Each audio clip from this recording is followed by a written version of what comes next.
ஸ்பெஷலா ஒரு வார்த்தையில சொல்லணும்னு சொன்னா என்ன சொல்லுவீங்க? ஐ லவ் யூ செல்லம். ஒன்று ஸ்ரீலங்கா, ஒன்று கனடாவா இருக்கும். கேப்சியை பார்த்தோன்னா கனடா ஆட்டு புலங்கு. கொஞ்சம் கவலையாக தான் இருக்குது. இருந்தாலும் ஃப்ரெண்ட்ஷிப் நிற்கிறோம். மன மகிழ்ச்சியாக இருக்குது.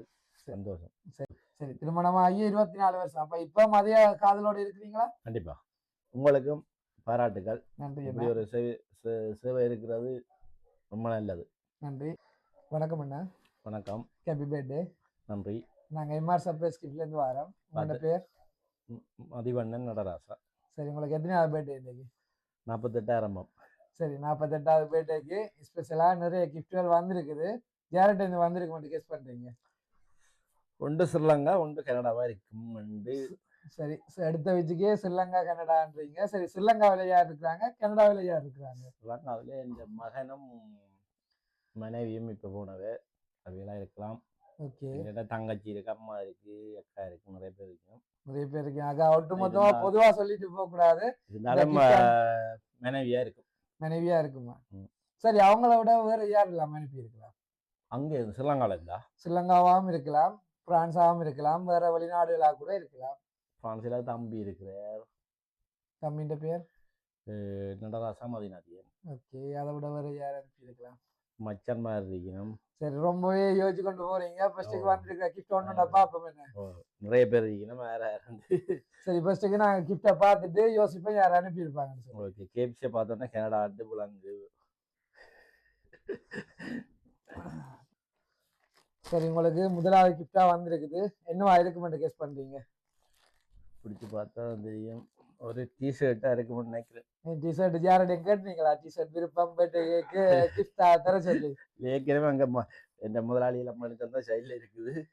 சரி, ஓபன் பண்ணி பாருங்க, நீங்க சொன்ன மாதிரி இருக்கான்னு சொல்லி பாருங்க.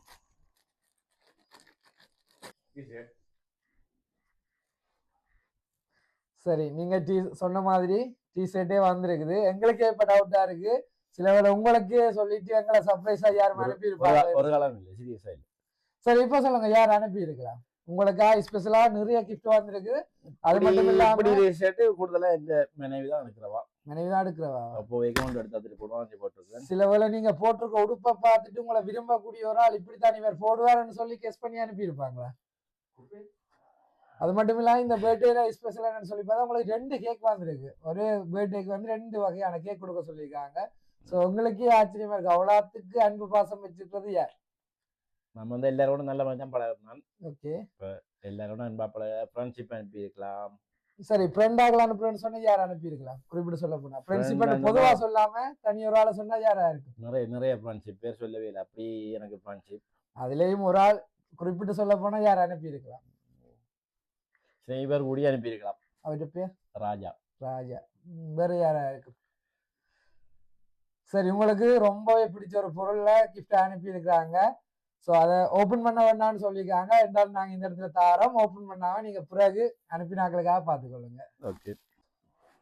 நம்மளா என்னவா இருக்குமென்னு உங்களால் கெஸ் பண்ண முடியுமென்னு நினைக்கிறேன். ஆனாலும் நீங்கள் பிறகு ஓப்பன் பண்ணி பார்த்துக்கொள்ளுங்க.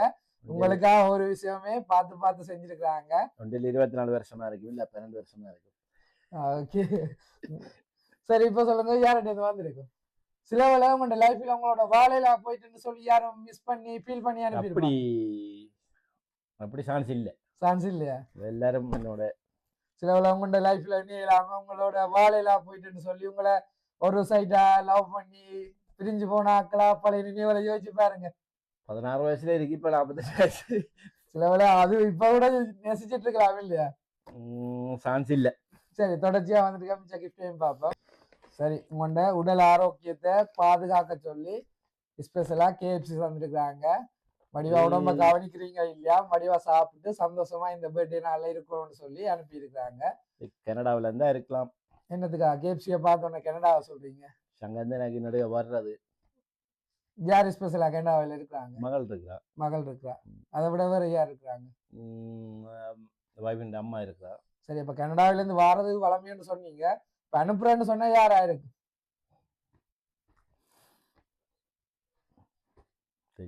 தெரியலையா? இங்க இருந்து கூட செய்திருக்கலாம். ஆரம்பத்துல கனடாவையும் ஸ்ரீலங்காவையும் சொன்னீங்க. இப்ப இந்தியான்ற அளவு யோசிக்கிற அளவு கிளம்பிட்டு நிக்கிறீங்க. இங்க இருந்து செய்திருக்கலாம் யாரும். சரி உங்களுக்கு இவன் மகள் செய்திருக்கலாம், என் ஃப்ரெண்ட் செய்திருக்கலாம். இப்ப கிட்டத்தட்ட ஒட்டுமொத்தமா எல்லாரையும் சொல்லிட்டீங்க போல என்ன யாரையும் கெஸ் பண்ண முடியல. சரி உங்களுக்கு தொடர்ச்சியான கிஃப்ட் இருக்கு, அதை பார்ப்போம்.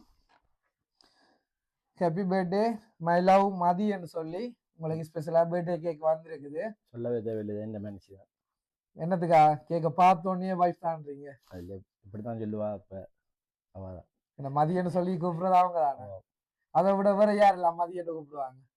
மதியண்டு யார் வயசுக்கு மூத்தா கூப்பிடுவேன், எல்லாரும் மதிய அண்ணா அண்டுவினம். ஓகே, மதிய தம்பி அண்டுவினா மதிய அந்த உரிமையோடு கூப்பிடுறது இந்த மனைவி தான். சரி, அப்ப இந்த கிஃப்ட் வைஃப்ட இருந்து வந்தேன்னு தான் கெஸ் பண்றீங்க? 100%. 100% வைஃப் தான். ஆனா இன்னொரு ஆள்கிட்ட இருந்து வந்திருந்தா அது யாரா இருக்கும் அப்படின்னா?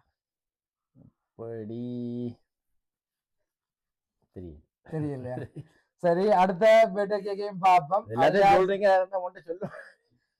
சரி, இந்த கிஃப்ட் நீங்க சொன்ன மாதிரி ஒன்று வந்து ஸ்ரீலங்காவில இருந்து வந்திருக்குது, அடுத்தது வந்து கனடாவில இருந்து வந்திருக்குது. அப்ப யாரா இருக்கும்? கனடாண்டா தர்ணிகா, ஜேர் தர்ணிகா மகள். ஓகே, ஸ்ரீலங்காவுண்டா மனைவி. சரி, அடுத்த கேக்கையும் பார்த்துட்டு யோசிப்போம் யார் அனுப்பியிருப்பாங்கன்னு. ஓகே, சரி, அடுத்த கேக்கும் ஸ்பெஷலா கார்ட் ஷேப்லயே வந்திருக்குது. இதுல எதுவும் ப்ளூ இருக்கான்னு பாருங்க யார் அனுப்பியிருப்பாங்கன்னு சொல்லி.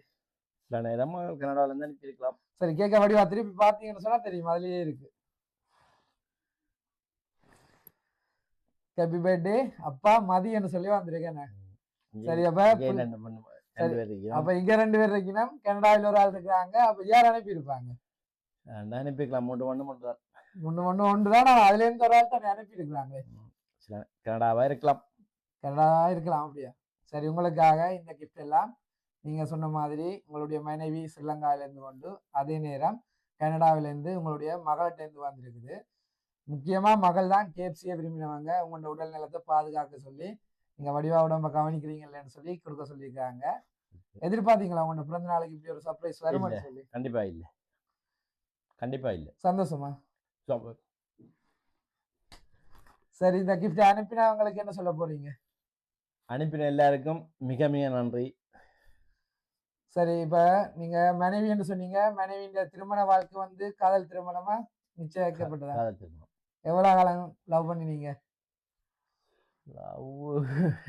எல்லாம் பழைய காலத்து கதையில மறந்து போயிட்டா? போட்டோ பார்த்தாலும் தெரியல, எல்லாம் பழசன். எவ்வளவு காலம்? சரி, திருமணமாகி எவ்வளவு காலம்? 24 வருஷம் ஆகுது. சரி, திருமணமாகி 24 வருஷம். அப்ப இப்ப மதிய காதலோட இருக்கிறீங்களா? கண்டிப்பா. சரி, என்ன சொல்ற, வாழ்க்கையில இருக்கிற சின்ன சின்ன சந்தோஷமே அன்பு பாசம் தானே. கண்டிப்பா, எப்பவுமே நாங்க அன்பு பாசத்துக்கு அடிமையா இருக்கணும். சரி, இந்த கிஃப்ட் அனுப்பினா உங்களோட மனைவிக்கும் மகளுக்கும் ஸ்பெஷலா ஒரு வார்த்தையில சொல்லணும்னு சொன்னா என்ன சொல்லுவீங்க? ஐ லவ் யூ செல்லம். அதை கொண்டு வந்த உங்களுக்கும் பாராட்டுகள். நன்றி. இப்படி ஒரு சேவை இருக்கிறது ரொம்ப நல்லது. நன்றி. என்ன சொல்றேன், நீங்க இன்றைக்கு இருக்கிற மகிழ்ச்சியோட காலந்தோறும் இருக்கணும்னு சொல்லி வாழ்த்துறதோட உங்களுடைய பிறந்த நாளுக்கு உங்களுடைய மனைவி சார்பாகவும் உங்களுடைய மகள் சார்பாகவும் பிறந்த நாள் வாழ்த்துக்களை தெரிவித்துக் கொள்றேன். மிக்க நன்றி. சரி, இந்த பிறந்த நாளை கொண்டாடுற இந்த நேரத்துல உங்களுடைய மகள் கூட இந்த இடத்துல இல்ல, உங்களுடைய காதலி உங்களுடைய மனைவி கூட இந்த இடத்துல இல்ல. அப்ப என்ன மாதிரி ஃபீல் பண்றீங்க? கொஞ்சம் கொஞ்சம் கவலையா தான் இருக்குது. இருந்தாலும் ஃப்ரெண்ட்ஷிப் நிற்கிறோம், 2 மகள் நிற்கிறோம் கூட, எல்லாரும் நிற்கிறபடியா அவ்வளவு சந்தோஷமா இருக்கு. இன்றைக்கு ஏற்கனவே நான் வேலைக்கு போய் வரைக்கும் வேலையிடத்துல முதலாளி கேக் வெட்டி எல்லாம் 2 கேக் வெட்டி அந்தபடியா மன மகிழ்ச்சியா இருக்குது, சந்தோஷம். சரி, என்ன சொல்ற, கடல் கடந்திருந்தாலும் அவங்களோட அன்பு பாசம் மாறையில எதிர்பாராத சூழ்நிலையால கடல் கடந்து நிக்கணும் அவங்களுடைய அன்பையும் பாசத்தையும் வழிகாட்டுறதுக்காக அனுப்பியிருக்கிறாங்க. எனவே இதே மகிழ்ச்சியோட காலந்தோறும் இருக்கணும்னு சொல்லி வாழ்த்துறேன். நன்றி. நன்றி. உங்களோட சர்வீஸும் மேலும் மேலும் உயர்வணும் என்று நானும் வாழ்த்துறேன். நன்றி.